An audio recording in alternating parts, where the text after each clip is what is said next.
dikatakan bahwasanya Al-Imam Nawawi membolehkan bid'ah hasanah. Al-Imam Al-Iz bin Abdissalam juga membolehkan bid'ah hasanah.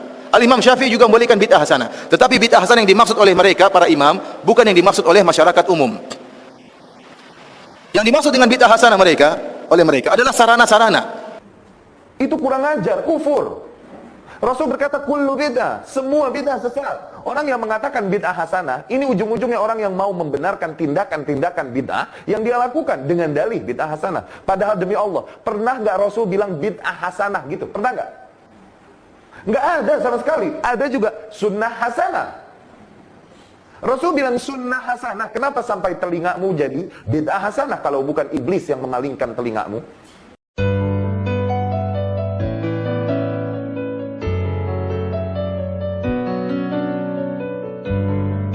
Menurut ulama salaf, mulai dari kalangan sahabat Abu Bakar, Umar, Utsman, Ali, Khulafaur Rasyidin, sahabat-sahabat yang lain, sampai imam-imam mazhab seperti Imam Syafi'i, Imam Ahmad dan lain-lain, semuanya mengatakan bid'ah itu terbagi menjadi dua. Ada bid'ah hasanah, ada bid'ah sayyi'ah. Ada bid'ah yang baik, ada bid'ah yang tidak baik. Ini mayoritas umat Islam. Lalu ada kelompok namanya Salafi Wahabi, nggak mau bid'ah hasanah. Loh, ini masalah ini. Bid'ah hasanah ini persoalan sudah selesai. Kok dibahas lagi? Para sahabat, Khulafaur Rasyidin, ulama salaf sudah sepakat kalau ada bid'ah hasanah. Ini kok nggak disetujui? Ini masalah sebenarnya. Dan Wahabi yang menolak bid'ah hasanah ini dalilnya cuma satu hadis, yaitu hadis kullu muhdatsatin bid'ah wa kullu bid'atin dhalalah. Itu aja dalilnya. Adapun para ulama yang menerima bid'ah hasanah, dalilnya lebih dari 350 hadis. Ustadz ini penipu. Loh, saya nipu apa? Ustadz kemarin di Masjid At-Taqwa ribuan orang ditipu sama Ustadz. Mana yang ditipu? Ustadz bilang bid'ah dibagi menjadi dua, bid'ah hasanah, bid'ah sayyi'ah. Itu gak benar Ustaz. Yang benar semua bid'ah itu sesat. Saya bilang sama dia, justru yang benar bid'ah memang dibagi dua, yang gak dibagi kayak kamu tuh yang salah. Saya bilang begitu.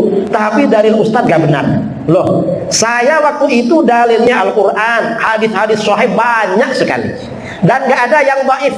Kok bisa dibilang gak benar? Yang mana yang gak benar? Kata dia, Ustadz berdalil dengan penghimpunan Al-Quran pada masa Khalifah Abu Bakar. Itu bukan bid'ah Ustadz, itu sunnah Rasul. Akhirnya HP waktu itu saya sambung ke laptop. Berarti kamu nggak tahu sama hadisnya. Ini hadisnya. Sayyidina Umar berkata pada Sayyidina Abu Bakar, wa inni ara an tajma'al Quran. Aku berpendapat Anda khalifah harus menghimpun Al-Quran. Faqala Abu Bakar. Abu Bakar berkata, kaifa af'alu syai'an lam yaf'alhu Rasulullah sallallahu alaihi wasallam.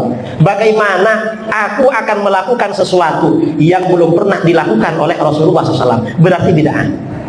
Menghimpun Al-Quran. Lalu kata Umar, huwa wallahi khair. Demi Allah itu baik.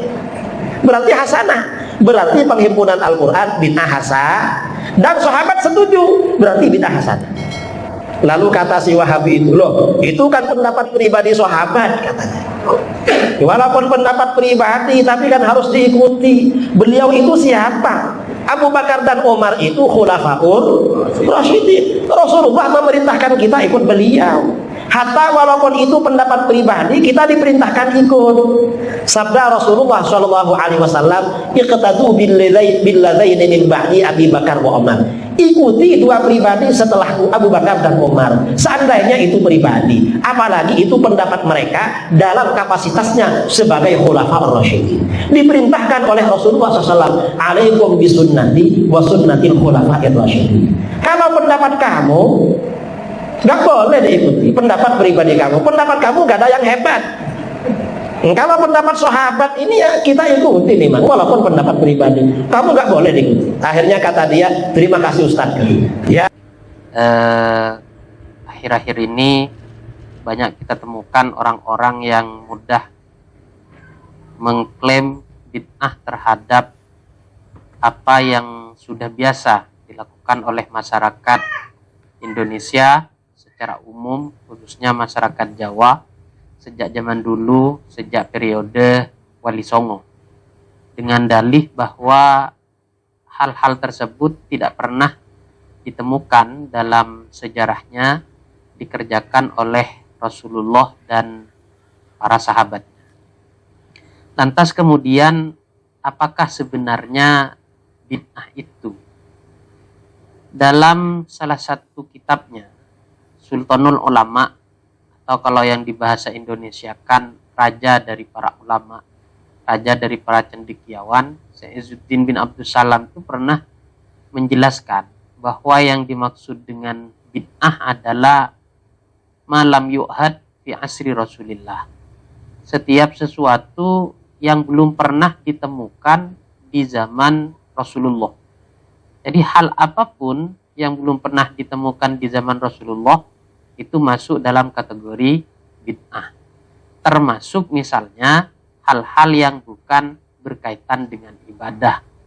Seperti misalnya hal yang berkaitan dengan duniawi, hal yang berkaitan dengan fasilitas, hal yang berkaitan dengan bangunan, atau hal-hal lain. Oleh karena itu, Syekh Izzuddin bin Abdus Salam itu kemudian memperinci bid'ah ini menjadi beberapa kategori. Ada bid'ah yang berhukum wajib, yaitu contohnya adalah pengumpulan mushaf Al-Quran yang dilakukan di masa Sayyidina Utsman bin Affan. Ini tidak pernah dilakukan di zaman Rasulullah. Pengumpulan mushaf-mushaf Al-Quran di zaman Rasulullah itu berserakan di berbagai tempat di para sahabat. Nah, sehingga pengumpulan mushaf Al-Quran ini karena memang tidak pernah terjadi di zaman Rasulullah, yaitu disebut sebagai bid'ah juga. Ada juga kemudian bid'ah ini yang berhukum sunnah, artinya dianjurkan, seperti pembangunan madrasah-madrasah, pembangunan pondok-pondok pesantren. Di zaman Rasulullah itu nggak ada madrasah. Semua kegiatan keilmuan terfokus di masjid-masjid, khususnya di Masjid Nabawi. Maka pembangunan madrasah itu termasuk perbuatan yang bid'ah, karena tidak tergolong, tidak pernah terjadi di zaman Rasulullah.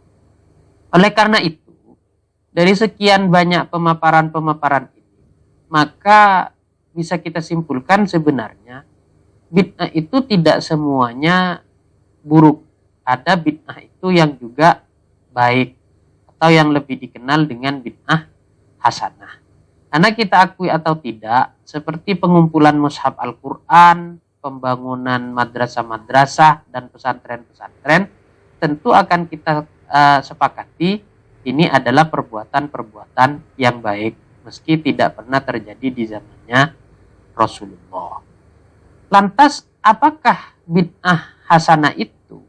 Bid'ah hasanah sebagaimana arti harfiahnya, bid'ah adalah sesuatu yang tidak pernah dilakukan di zaman Rasul. Hasanah adalah hal yang baik. Jadi hal-hal baik yang tidak pernah dilakukan di zaman Rasul itu tergolong sebagai bid'ah hasanah. Di antara hadis yang menguatkan bahwa bid'ah hasanah ini adalah hadis di mana Rasulullah pernah menyebutkan man sanna sunnatan sayyi'atan falahu wizruha wa wizru man amila biha wa man sanna sunnatan hasanatan falahu ajruha wa ajru man amila biha. Rasulullah menyebutkan orang yang berinovasi dengan hal yang buruk, artinya berbuat sesuatu yang sebelumnya belum pernah ada dan itu buruk, maka dia akan mendapatkan dosa dari perbuatan buruk tersebut dan dosa-dosa orang yang mengerjakan sebelumnya, setelahnya. Sedangkan orang yang berinovasi dengan perbuatan-perbuatan yang baik, maka dia akan mendapatkan pahala atas perbuatan baik tersebut dan pahala dari orang-orang yang meniru mengerjakan setelah orang tersebut. Dari hadis ini, maka jelas bahwa inovasi, perbuatan-perbuatan yang sebelumnya tidak ada di zaman Rasulullah itu tidak semuanya kemudian bisa kita klaim sebagai perbuatan buruk. Ada juga hal-hal yang masuk dalam kategori perbuatan baik. Lantas kenapa kemudian misalnya ada beberapa perbuatan-perbuatan baik yang justru oleh syariat atau oleh ulama ahlus sunnah wal jamaah juga dianggap sebagai bid'ah yang tidak baik atau bid'ah madmumah. Padahal secara garis umum itu sudah masuk dalam kategori perbuatan-perbuatan baik. Satu contoh misalnya, sholat rogoib. Nah, dalam ajaran ahlus sunnah wal jamaah, sholat rogoib itu kan diklaim juga sebagai bid'ah yang madmumah, bid'ah yang tidak baik. Padahal ini sholat, jelas-jelas ibadah, jelas-jelas sebuah perbuatan baik. Lantas kriteria bid'ah ini masuk hasanah atau tidak seperti apa?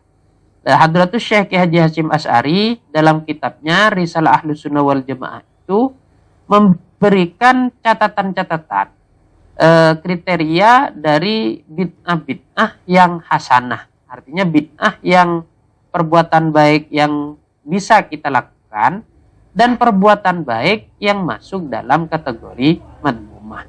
Di antara kriterianya adalah tidak bertentangan dengan dalil-dalil secara umum atau kaedah-kaedah syariat secara umum. Kalau bertentangan dengan dalil-dalil atau kaedah-kaedah syariat secara umum, meski itu merupakan perbuatan baik, maka tetap tidak boleh dikerjakan. Satu contoh misal, sholat asar sudah ditetapkan 4 rakaat, kok ditambah jadi 6 rakaat? Ini kan sebenarnya juga perbuatan baik. Tambah rakaat harusnya kan tambah banyak pahala.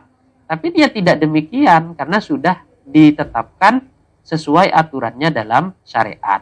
Maka termasuk sholat rogoib ini, karena di dalam syariat tidak ada dalil yang secara umum atau kaidah yang secara umum mendukung terhadap sholat rogoib untuk dikategorikan sebagai bid'ah hasanah, ya maka oleh para ulama sholat rogoib ini dikatakan sebagai bid'ah yang madmumah.